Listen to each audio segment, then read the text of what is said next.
बाबासाहेबांच्या देशभक्तीवर शंका उपस्थित करणाऱ्या भाजपवाल्यांनी अवकातीत राहावं, उद्धव ठाकरेंचा इशारा.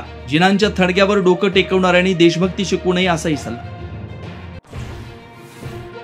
मनसे नेते प्रकाश महाजनांची पक्षाला सोडचिठ्ठी, नारायण राणेंना दिलेलं आव्हान, भोवल्याची चर्चा, तर निवडणुकीत केवळ वापर केला गेल्याची महाजनांकडून खंत.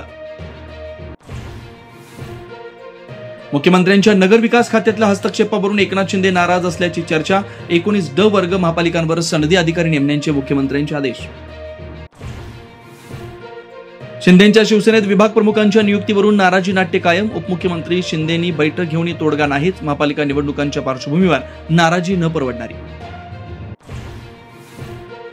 SC-BC आरक्षणावरची पुढची सुनावणी 4 ऑक्टोबरला. मराठा समाज मागास असल्याचं राज्य सरकारला हायकोर्टामध्ये सिद्ध करावं लागणार. माझं काम दाखवण्यापेक्षा नको त्या गोष्टी दाखवतात. कुर्डू ऑडिओ प्रकरणावर अजित पवारांची नाराजी. मुख्यमंत्र्यांनी आपल्या भूमिकेची नोंद घेतल्याचं केलं स्पष्ट.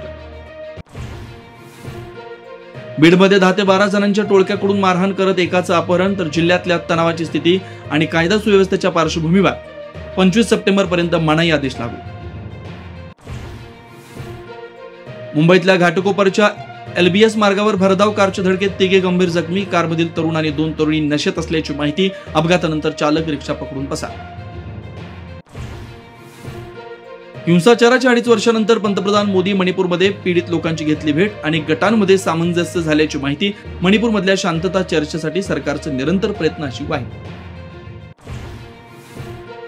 काँग्रेसच्या मतचोरीच्या आरोपांवर नक्षलींचाही सुरात सूर. सेंट्रल कमिटीच्या पत्रकातनं मोदी शहांवर आरोप. मतचोरी विरोधात जन आंदोलन उभारण्याची गरज असल्याची नमूद.